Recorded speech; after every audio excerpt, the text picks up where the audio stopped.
Chapter 12. The fish spear didn't work. He stood in the shallows and waited, again and again. The small fish came closer and closer, and he lunged time after time, but was always too slow. He tried throwing it, jabbing it, everything but flailing with it, and it didn't work. The fish were just too fast. He'd been so sure, so absolutely certain that it would work the night before. Sitting by the fire, he had taken the willow and carefully peeled the bark until he had a straight staff about 6 feet long and just under an inch thick at the base, the thickest end. Then, propping the hatchet in a crack in the rock wall, he had pulled the head of his spear against it, carving a thin piece off each time until the thick end tapered down to a needle point. Still not satisfied, he could not imagine hitting one of the fish with a single point. He carefully used the hatchet to split the point up the middle for 8 or 10 inches and jammed a piece of wood up into the split to make a 2-pronged spear with the points about 2 inches apart. It was crude, but it looked effective and seemed to have good balance when he stood outside the shelter and hefted the spear.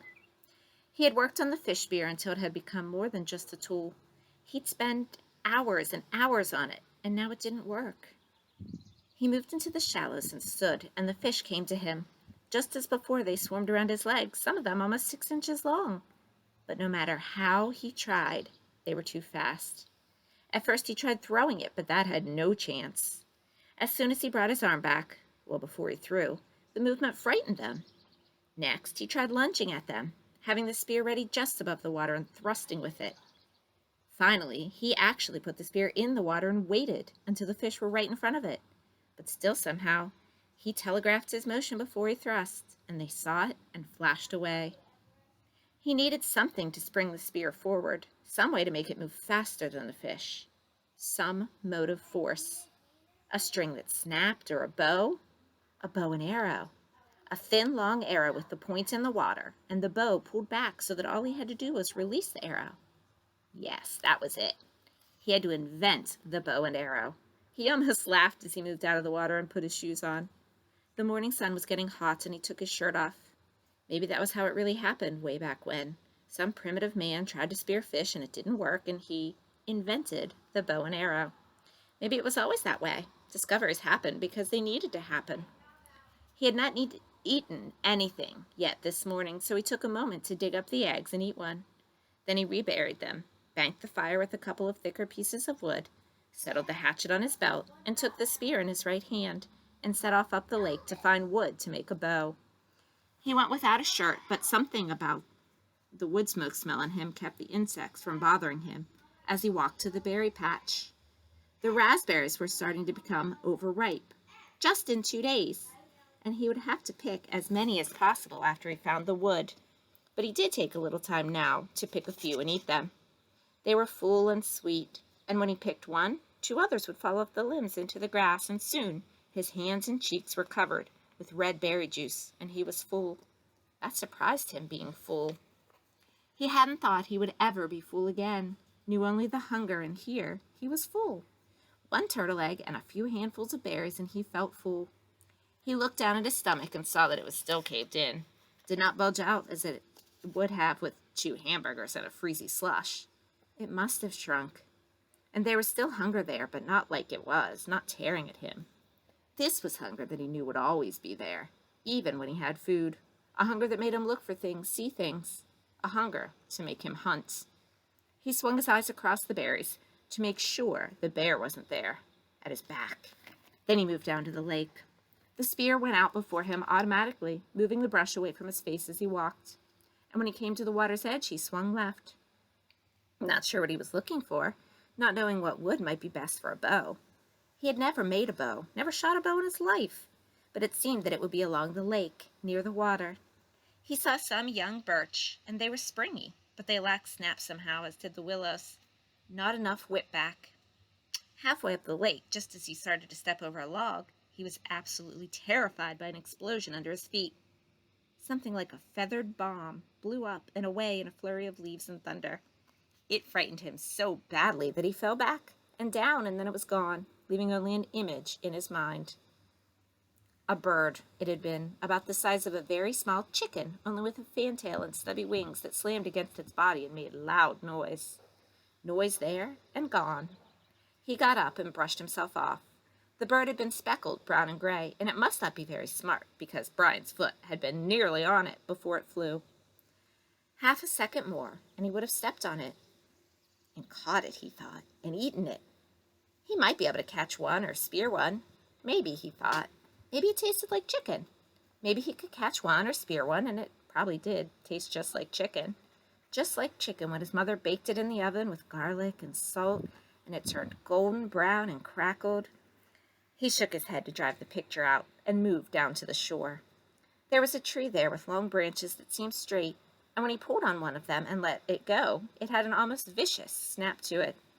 He picked one of the limbs that seemed right and began chopping where the limb joined the tree. The wood was hard, and he didn't want to cause it to split. So he took his time, took small chips, and concentrated so hard that at first he didn't hear it. A persistent whine, like the insects, only more steady with an edge of a roar to it, was in his ears. And he chopped and cut and was thinking of a bow, how he would make a bow, how it would be when he shaped it with the hatchet.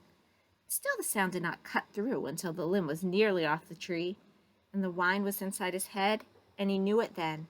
A plane. It was a motor far off, but seeming to get louder. They were coming for him. He threw down the limb and his spear, and holding the hatchet, he started to run for camp. He had to get fire up on the bluff and signal to them, get fire and smoke up. He put all of his life into his legs, jumped logs, and moved through brush like a light ghost, swiveling and running, his lungs filling and blowing, and now the sound was louder, coming in his direction. If not right at him, at least closer. He could see it all in his mind now, the picture, the way it would be. He would get the fire going, and the plane would see the smoke and circle once, then again, and waggle its wings. It would be a float plane, and it would land on the water, come across the lake, and the pilot would be amazed that he was alive after all these days. All this he saw as he ran for the camp and the fire. They would take him from here, and this night, this very night, he would sit with his father and eat and tell him all the things. He could see it now. Oh, yes. All as he ran in the sun, his legs liquid springs. He got to camp, still hearing the whine of the engine, and one stick of wood still had good flame. He dove inside and grabbed the wood and ran around the edge of the ridge, scrambled up like a cat, and blew, and nearly had the flame feeding, growing, when the sound moved away. It was abrupt, as if the plane had turned. He shielded the sun from his eyes and tried to see it, tried to make the plane become real in his eyes. But the trees were so high, so thick, and now the sound was still fainter. He kneeled again to the flames and blew and added grass and chips, and the flames fed and grew, and in moments he had a bonfire as high as his head. But the sound was gone now. Look back, he thought, look back, and see the smoke now, and turn. Please turn. Look back, he whispered, feeling all the pictures fade, seeing his father's face fade like the sound, like lost dreams, like an end to hope. Oh, turn now and come back. Look back. See the smoke and turn for me. But it kept moving away until he could not hear it even in his imagination, in his soul. Gone. He stood on the bluff over the lake, his face cooking in the roaring bonfire, watching the clouds of ash and smoke going into the sky, and thought, no, more than thought, he knew then that he would not get out of this place. Not now. Not ever. That had been a search plane. He was sure of it. That must have been them, and they had come as far off to the side of the flight plan as they thought they would have to come, and then turned back. They did not see his smoke, did not hear the cry from his mind. They would not return. He would never leave now, never get out of here. He went down to his knees and felt the tears start, cutting through the smoke and ash on his face, silently falling onto the stone. Gone, he thought finally. It was all gone. All silly and gone. No bows, no spears or fish or berries. It was all silly anyway. All just a game. He could do a day, but not forever. He could not make it if they did not come for him someday. He could not play the game without hope. Could not play the game without a dream. They had taken it all away from him now. They had turned away from him, and there was nothing for him now. The plane gone, his family gone, all of it gone. They would not come. He was alone, and there was nothing for him.